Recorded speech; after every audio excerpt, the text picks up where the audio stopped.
Assalamualaikum warahmatullahi wabarakatuh. Perkenalkan, nama saya Dea Putri Aftari dari kelas G, NIM 1205001203341, jurusan Teknik Informatika, Fakultas Sains dan Teknologi. Baiklah, pada video kali ini saya akan menjelaskan tentang ringkasan bab 3, yaitu tentang karya ilmiah dan penelitian. Adapun materinya sebagai berikut. 3.1 Karya tulis ilmiah. Salah satu media komunikasi tertulis adalah karangan atau karena berbentuk tulisan maka dinamakan karya tulis. Setiap gagasan seseorang yang dituangkan ke dalam tulisan dinamakan dengan karya tulis. Namun, tidak semua karya tulis dinamakan karya tulis ilmiah. Seharusnya karya tulis ilmiah memiliki 3 kekhususan, yaitu sebagai berikut. Yang pertama yaitu mengupas dan mempermasalahkan pengetahuan. Yang kedua, menerapkan kebenaran ilmiah dan disajikan dengan metode ilmiah. Yang ketiga, serta menggunakan bentuk dan bahasa ilmiah. Karya tulis atau karangan ilmiah menjadi gagasan atau argumen keilmuan berdasarkan fakta. Gagasan keilmuan itu harus dapat dipercaya dan dapat diterima kebenarannya, sehingga perlu kriteria penyajian secara benar. Gagasan dalam karya ilmiah seharusnya disajikan dengan tidak membuat pihak lain atau sidang pembaca ragu untuk menerimanya. Penerimaan sidang pembaca terhadap komunikasi tertulis yang didasarkan pada pemenuhan indikator sebuah karangan ilmiah. 3.1,1 Kaitan dengan perkembangan ilmu pengetahuan. Pada hakikatnya, pengetahuan ilmiah selalu berkembang. Perkembangannya akan sangat terasa ketika kita menyaksikan perkembangan teknologi sebagai hasil dari perkembangan ilmu. Berbagai hasil temuan baru dalam ilmu pengetahuan itu dapat ditelusuri melalui bacaan atau karya tulis ilmiah. Perkembangan ilmu pengetahuan sejalan dengan perkembangan manusia memecahkan permasalahan-permasalahan dalam hidupnya dan kemampuannya mempublikasikan secara ilmiah. Perhatikan diagram berikut. Selanjutnya, 3.1,2 Penggunaan karya tulis ilmiah. Perhatikan diagram penggunaan karya tulis ilmiah berikut.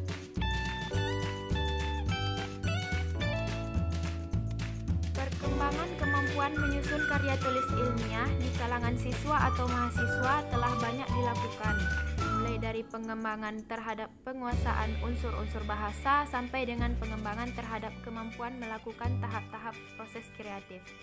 Pengembangan kemampuan menulis di sekolah-sekolah atau di perguruan tinggi tidak secara khusus dilakukan dalam bentuk pelatihan, kecuali pada beberapa tempat yang dikembangkan program workshop menulis yang berorientasi pada pengembangan menulis secara langsung.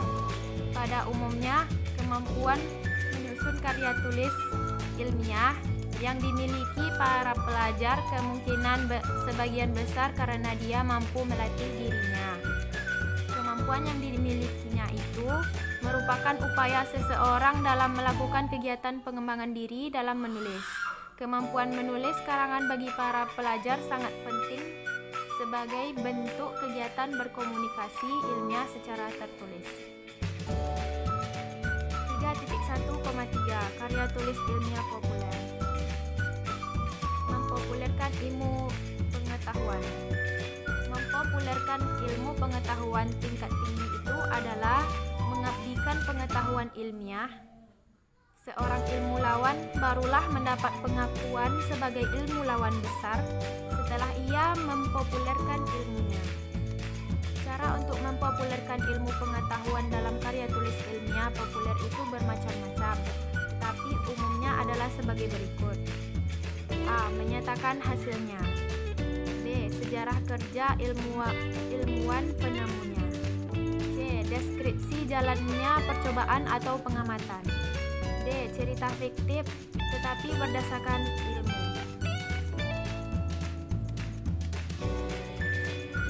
2. Karya tulis penelitian.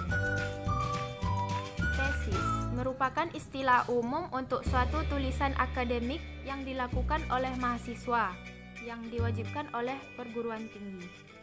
Biasanya, tesis terdiri dari beberapa bab, yaitu pendahuluan yang berisi latar belakang studi, bab tinjauan literatur, metodologi, temuan dan pembahasan, kesimpulan dan rekomendasi. Tahapan yang biasanya dilakukan dalam penulisan untuk tesis mirip dengan tahapan-tahapan yang ditempuh dalam penulisan makalah penelitian.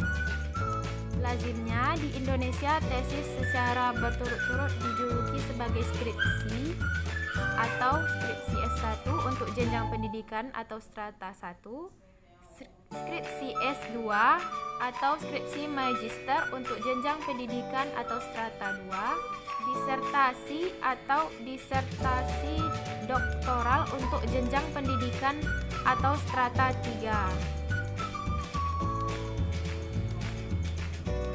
Berikut adalah tabel perbandingan nomenklatur TA di AS dan Australia dan juga Indonesia. Di Indonesia dinamakan, di Amerika Serikat mahasiswa tidak wajib menulis tesis. Hanya mahasiswa yang dinilai pantas dapat melakukan penelitian dan menulis pada akhir studinya. Sedangkan di Australia, tesis hanya untuk program honors, yaitu program penelitian setelah menyelesaikan S1. Pada jenjang S2 di Amerika Serikat, tesis lazimnya untuk program S2 penelitian. Sedangkan di Australia, minor tesis lazimnya untuk program S2 jalur penelitian. Pada jenjang S3 di Amerika Serikat, dissertation lazimnya program doktor profesional, tidak wajib untuk disertasi. Sedangkan di Australia menggunakan tesis, lazimnya hanya wajib untuk program doktor penelitian. Proposal penelitian di dunia akademik mengikuti suatu pola umum dengan 5 komponen, yaitu pendahuluan, studi yang diusulkan, termasuk pernyataan penelitian, tinjauan literatur dan kerangka teoretikal, prosedur penelitian dan referensi. Elemen-elemen kelima komponen itu adalah sebagai berikut. Yang pertama, halaman-halaman depan.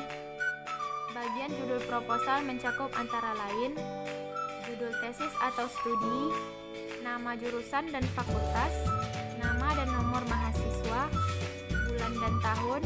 Bagian ringkasan proposal memuat abstrak ringkas tentang proposal. 2. Pendahuluan. Pendahuluan berisi tentang pengantar dan latar belakang atau masalah studi. Yang kedua, pernyataan penelitian kunci. 3. Tujuan penelitian.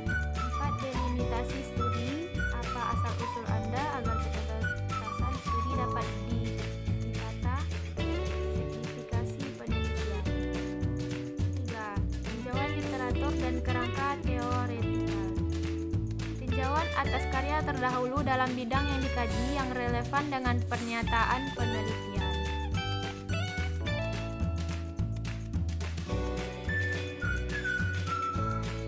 4.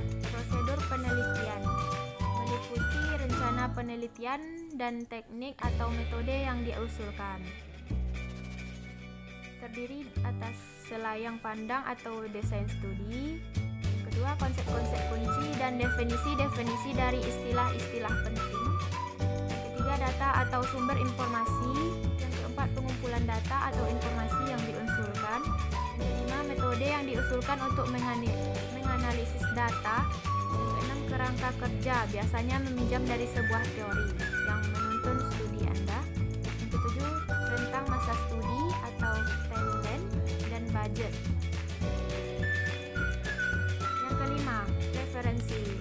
Referensi terdiri dari daftar semua karya yang disitir dalam proposal yang direferensi dengan benar dan baik. Yang kedua, Berikut adalah beberapa segi yang diperhatikan dalam menyusun bagian-bagian utama sebuah proposal penelitian, yaitu judul proposal.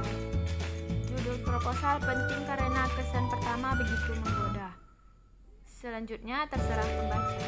Oleh karena itu, seorang peneliti perlu memperhatikan hal-hal berikut yang konvensional dalam penelitian, yaitu pertama, lazimnya judul berkisar antara 12 dan 15 kata, memadai untuk menyampaikan tujuan studi. Kedua, lazimnya judul memuat 3 aspek studi yang penting, yakni variabel, latar, dan subjek studi. Itulah tadi presentasi mengenai bab 3. Dari saya mohon maaf atas segala kekurangan. Terima kasih. Assalamualaikum warahmatullahi wabarakatuh.